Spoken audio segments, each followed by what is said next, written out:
आई आई आपल्या बाळाला जन्म देते.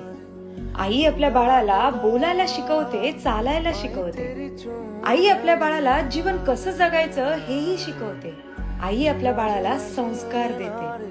आई म्हणजे दारातील पवित्र तुळस. आई म्हणजे वेदनेनंतरची पहिली आरोळी. कर्तव्याला आणि कर्तृत्वाला पूर्ण करून जी खंबीरपणे उभी राहते ती म्हणजे आई. आपल्या बाळाच्या मुखात जाणारा घास पाहून जिची भूक मरते ना ती म्हणजे आई. ते म्हणतात ना, ती आहे ना तोपर्यंत तिची सेवा करा, कारण ती असताना कोणालाच घाई नसते.